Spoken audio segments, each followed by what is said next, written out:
नमस्कार श्रोताओं। सुप्रसिद्ध क्रिकेटर महेंद्र सिंह धोनी कहते हैं कि किसी भी मैच में क्या कमी रही, इस बात की विवेचना सिर्फ मैच हारने के बाद ही नहीं करना चाहिए, बल्कि तब भी अपनी कमियां ढूंढनी चाहिए जब आप सीरीज जीत चुके हो। शायद यही कारण है कि महेंद्र सिंह धोनी आईपीएल के सबसे सफल कप्तान रहे हैं। जी हाँ श्रोताओं, खेल और खिलाड़ियों की इन्हीं सब बातों और तमाम खेल खबरों को हम लेकर आते हैं रोज शाम 7:20 पर आपके अपने कार्यक्रम स्पोर्ट्स कैन में। तमाम खेल खबरों का विश्लेषण और उन पर चर्चा करने के लिए हमारे साथ होते हैं स्पोर्ट्स एक्सपर्ट्स। आज के स्पोर्ट्स कैन के इस एडिशन के साथ मैं हूं आपका होस्ट और दोस्त सिद्धार्थ सिंह, और तमाम खेल खबरों पर विस्तार से चर्चा करने के लिए हमारे साथ स्टूडियो में मौजूद हैं वरिष्ठ खेल पत्रकार उत्तरा गणेशन। उत्तरा, स्पोर्ट्स कैन कार्यक्रम में आपका स्वागत है। और सबसे पहले नजर डाल देते हैं अब तक की स्पोर्ट्स हेडलाइंस पर। आईपीएल क्रिकेट में दुबई में अब से कुछ देर बाद चेन्नई सुपर किंग्स का सामना सनराइजर्स हैदराबाद से हो रहा है। सनराइजर्स हैदराबाद ने टॉस जीतकर पहले बल्लेबाजी का फैसला किया। भारतीय महिला क्रिकेट टीम आईसीसी की ताजा 2020 विश्व रैंकिंग में तीसरे स्थान पर पहुंची, जबकि वनडे रैंकिंग में उसने अपना दूसरा स्थान बरकरार रखा है। और फ्रेंच ओपन टेनिस टूर्नामेंट में भारतीय चुनौती समाप्त, तीसरी वरीयता प्राप्त यूक्रेन की स्वितोलिना प्री क्वार्टर फाइनल में।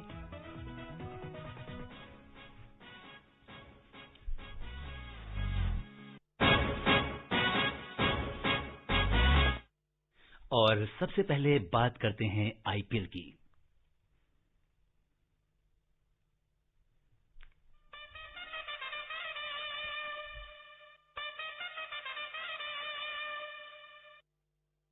जी हाँ, आईपीएल क्रिकेट में दुबई में अब से कुछ देर बाद चेन्नई सुपर किंग्स का सामना सनराइजर्स हैदराबाद से हो रहा है। और सनराइजर्स हैदराबाद ने टॉस जीतकर पहले बल्लेबाजी करने का फैसला किया है। आइए सुनते हैं आज के मैच के बारे में हमारी सहयोगी चारू की ये रिपोर्ट।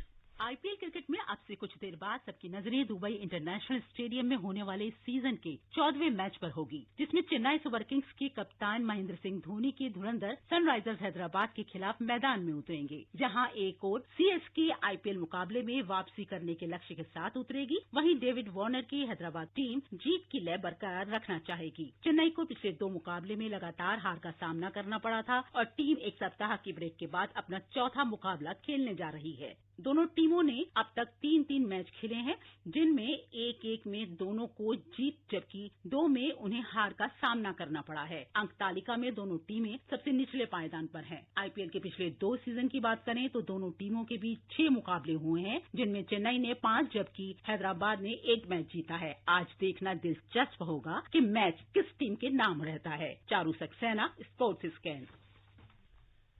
जी हाँ, और जिस तरह से आज दुबई इंटरनेशनल स्टेडियम में होने वाले मुकाबले में गेंदबाजों की भूमिका अहम होगी। सीजन में अब तक यहां 6 मैच खेले गए हैं।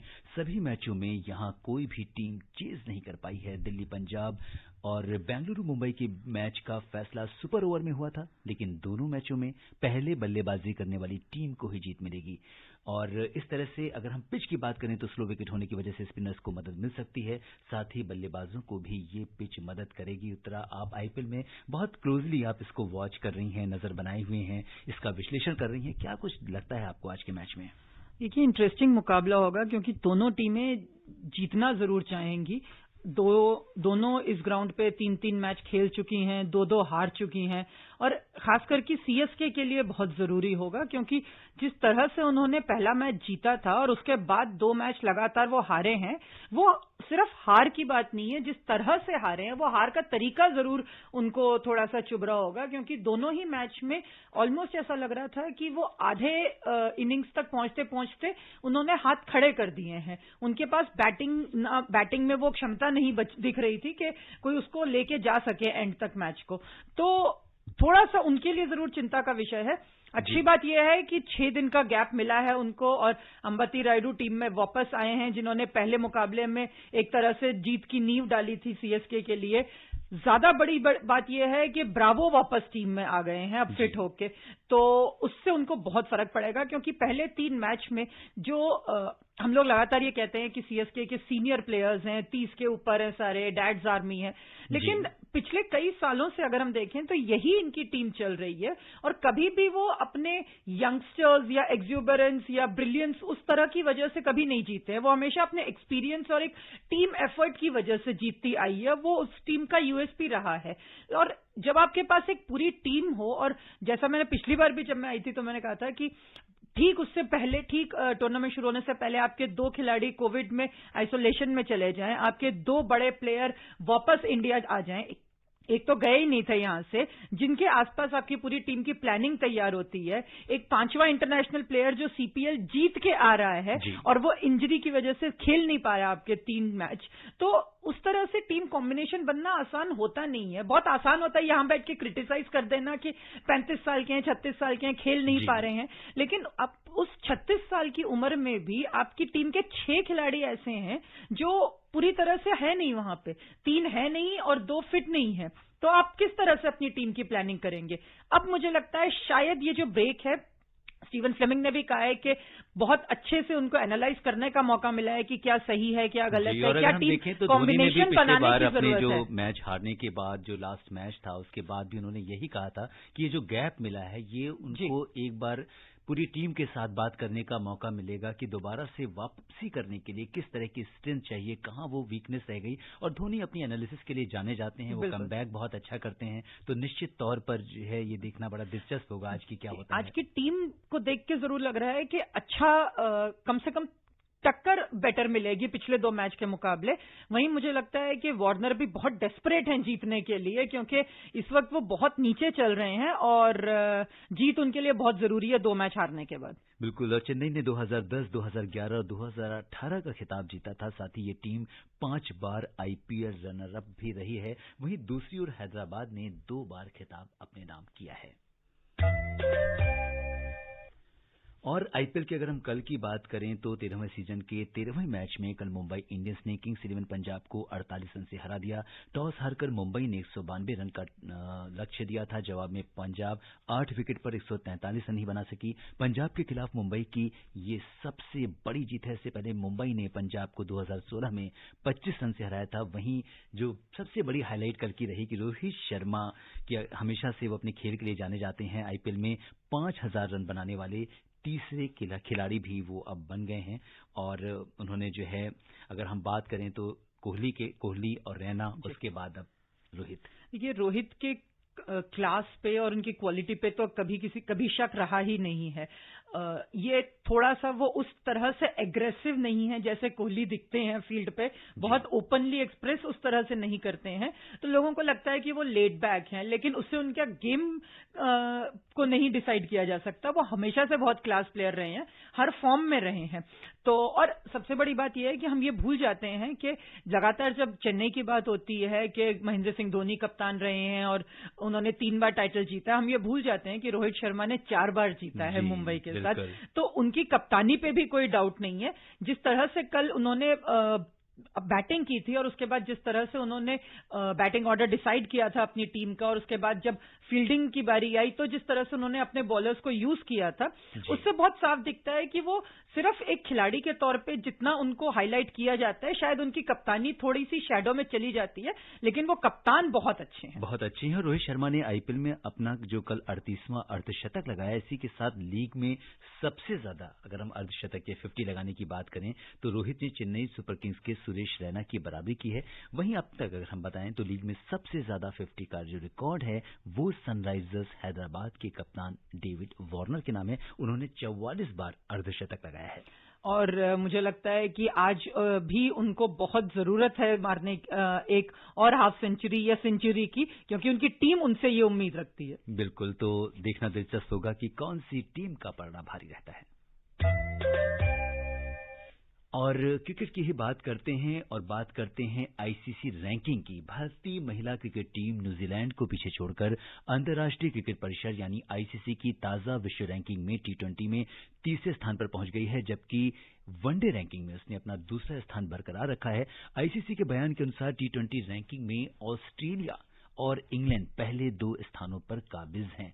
इस साल T20 विश्व कप के फाइनल में पहुंचने वाला भारत 270 अंक के साथ तीसरे स्थान पर है। अगर हम ऑस्ट्रेलिया की बात करें तो उसके 291 अंक हैं, इंग्लैंड के 280 हैं और भारत के 270 अंक हैं।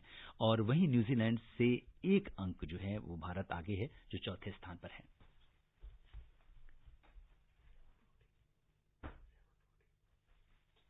तो इसके जो आईसीसी के जो ताजा अपडेट्स आए हैं, इसके बारे में आप क्या कहेंगे?